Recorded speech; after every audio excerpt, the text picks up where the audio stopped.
Adolescence is a time of vivid memories. You probably remember some rather exhilarating moments. High school graduation, your first paycheck from a part-time job, and your first feelings of love and sexuality. Of course, there were also painful times, not being able to do anything right on your first day on the job, not knowing what to say on a date with a person you desperately wanted to impress, and arguing with your parents. Adolescence represents a transition from childhood to adulthood and is a time when individuals grapple with their identity, may have had their first experiences with love and sex, and some enter the world of work. In the lectures in this module, we investigate the challenging developmental issues and the special obstacles that sometimes make adolescence difficult to handle. Puberty is the time between the first onrush of hormones and full adult physical development, and it begins between ages 8 and 14.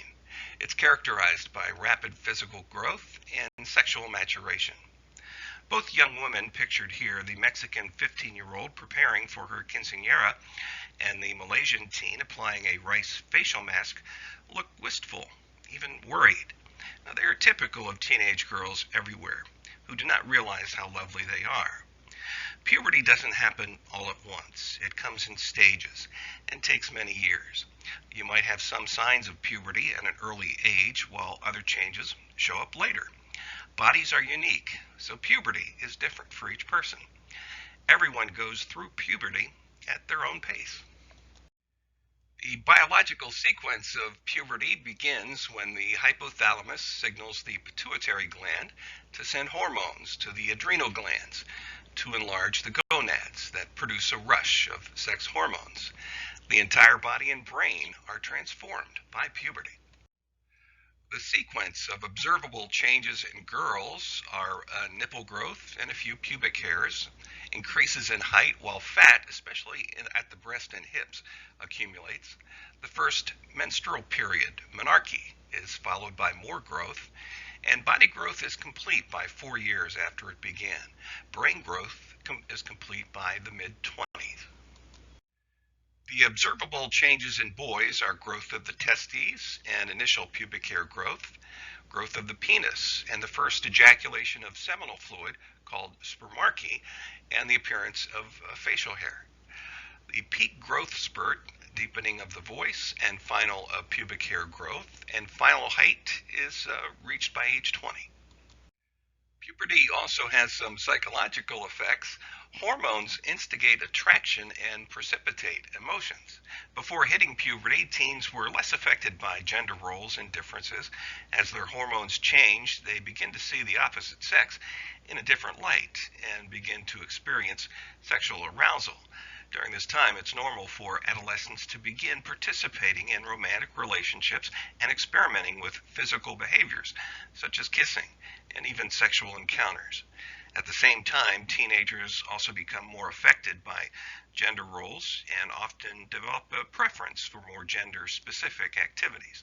Some adolescents may experience shame regarding their developing body and sexual curiosity and may choose to withdraw from friends and family.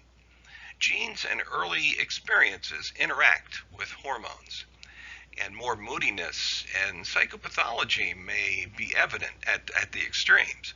Sexual thoughts can cause physiological and neurological processes, not just result from them.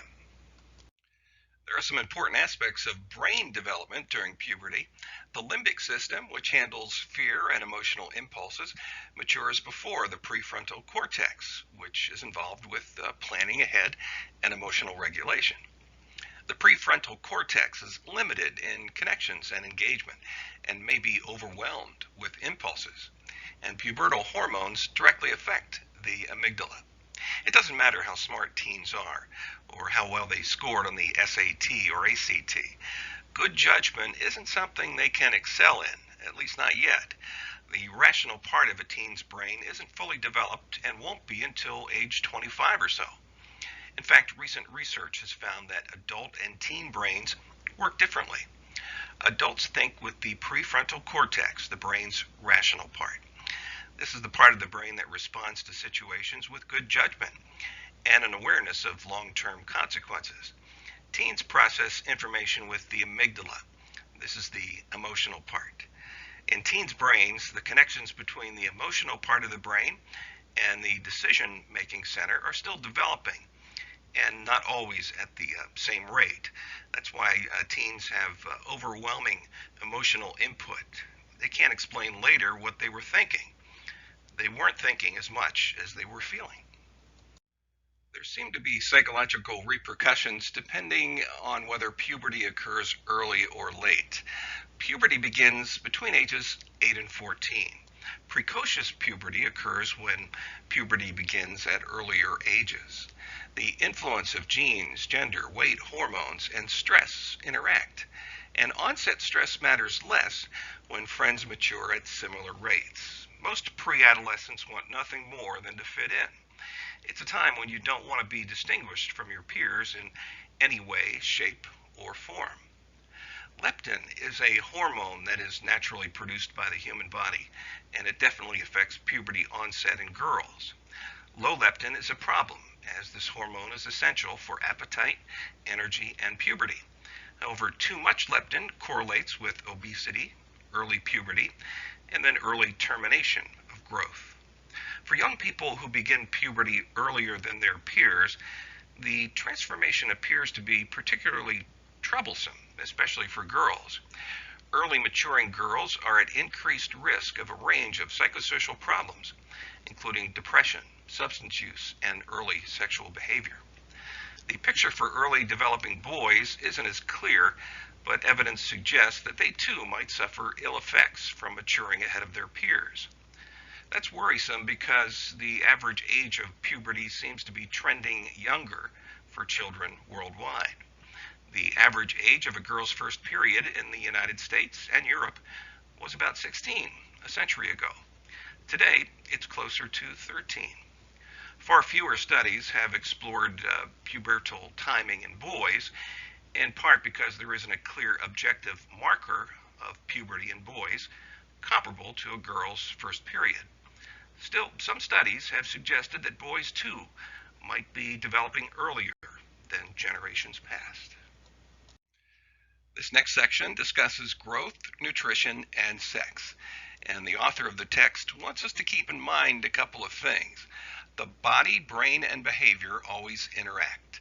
Sexual thoughts themselves can cause physiological and neurological processes, and not just result from them. Rising cortisol levels from stress at puberty increase the likelihood of anger or frustration, and emotions then increase hormones. In this transition to adulthood, adolescents are growing bigger and stronger. Growth proceeds from the extremities to the core. The height spurt follows the weight spurt, and then a muscle spurt occurs, and these spurts precede increases in bone mass, resulting in fracture vulnerability.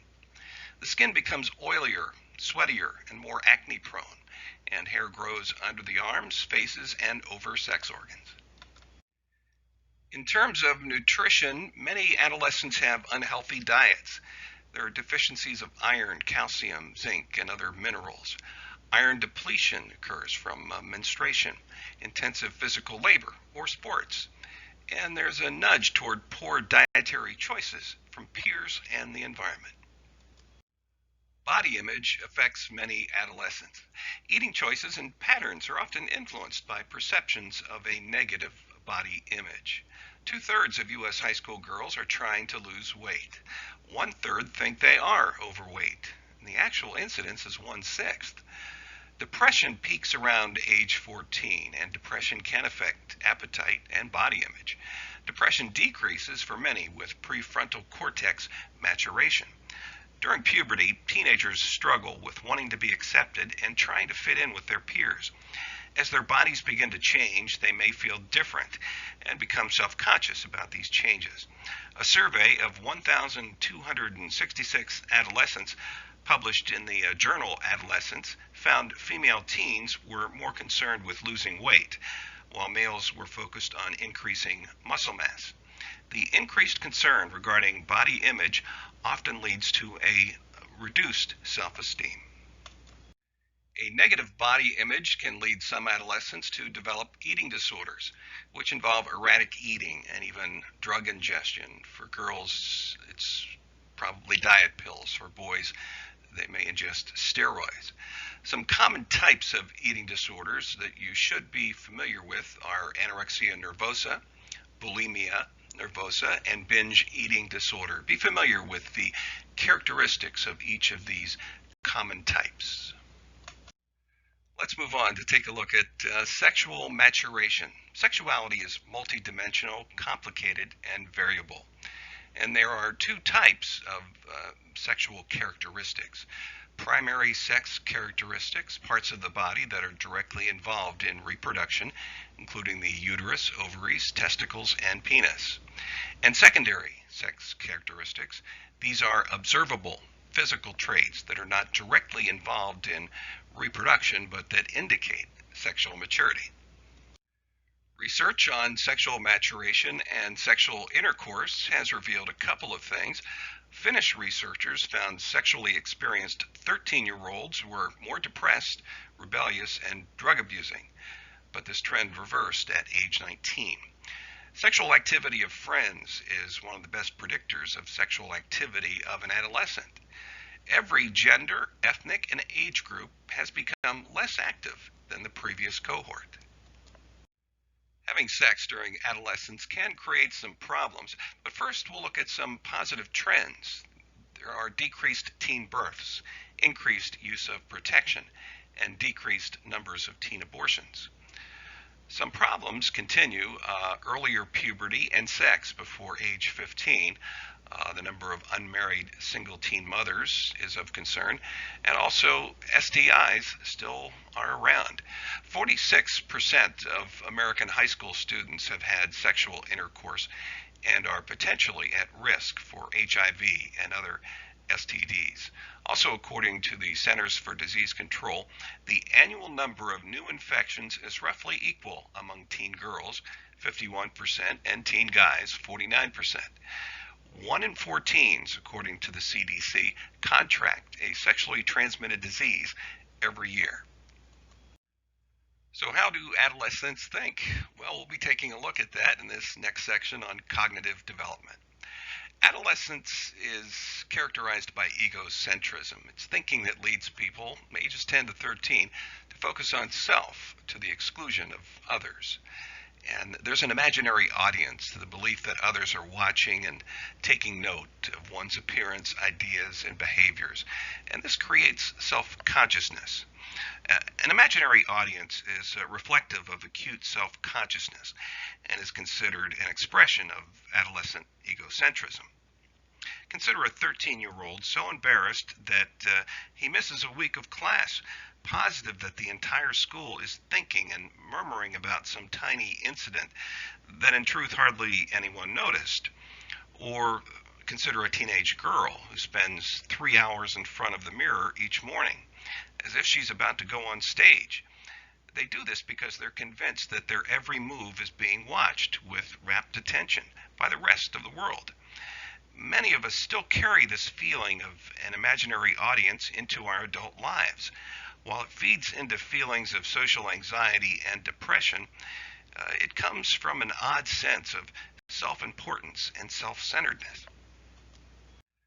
Adolescents are entering Piaget's stage of formal operational thought, characterized by more systematic logic and the ability to think about abstract ideas. Formal operational thought can also be thought of as being able to manipulate the world in your mind. Here are some examples of a teenager demonstrating formal operations.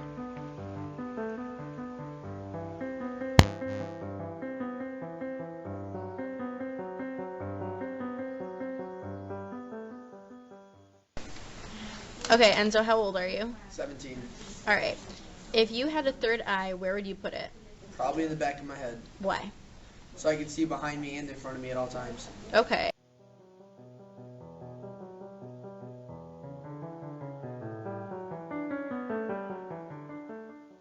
If Kelly is taller than Allie and Allie is taller than Joe, who's the tallest? Kelly. Yeah, okay, good.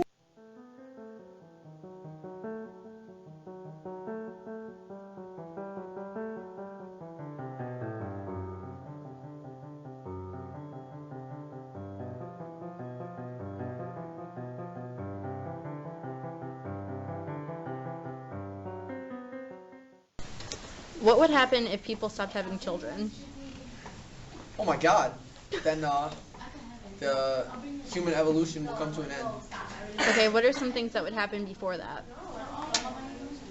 People are gonna be unhappy. I don't know.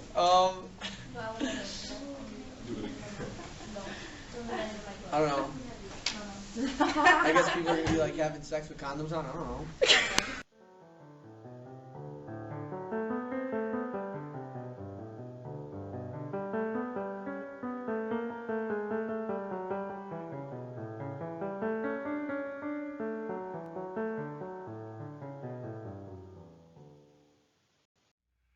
Another skill we see in this stage is metacognition. This is the ability to think about your thinking. We see this in hypothesis testing and scientific reasoning. Hypothesis testing requires that the person understands that what they believe is tentative, may or may not be true, and needs to be tested against evidence. So this is a scale that we see in formal operational thinking. Another important point to make about formal operational thought is that in contrast to the other stages of cognitive development, progression through it is not automatic. So we see even in adults superstitious beliefs, for instance, and these beliefs are not tested against evidence.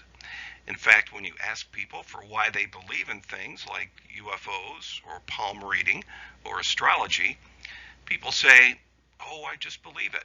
It's just true." So just because you're an adolescent or adult, it doesn't automatically mean that you are thinking formally or scientifically. In contrast to traditional theories of development, a basic assumption of dual process theories is that age-related change occurs in two separate operating systems. Not to be confused with left brain versus right brain, but two networks exist within the human brain. One is for intuitive emotional responses, and one is for analytical reasoning. Adolescents are more likely to be intuitive thinkers because of uneven brain maturation. Parents and teachers prefer slower analytical thinking. Emotional conclusions and intuition are more comforting. With age, adolescents become more logical, less overtly optimistic, and less fatalistic. Intuitive processing tends to be predominant in people's thinking. Intuitive processing predominance can be overridden by analytic processing. Most adolescents and most adults are not predisposed to override the intuitive system's functioning. Nonetheless, there are wide individual differences. Does adolescent thinking have merit? Well, of course it does, but teenage irrationality and impulsivity may be blamed on different priorities rather than a way of thinking. Hormones and brains are less attuned to long-term consequences. Adolescent brains have shorter time horizons. In other words, adolescents have difficulty seeing far into the future. Different values may be at play. What's important to an adolescent is not automatically important to an adult. The lust for excitement, responsiveness to peers, and a willingness to explore new ideas may be adaptive in some contexts. The final section of this lecture discusses secondary education and some of the challenges that face students in this developmental period. Middle school is for children after elementary school and before high school, usually grades 6 through 8. Academic achievement slows down and behavioral problems increase. Increased bullying occurs. There's less protective parenting. Declining achievement, especially young adolescents of ethnic minorities, and complicated friendships develop. Many of the patterns and problems of middle school initially continue into high school.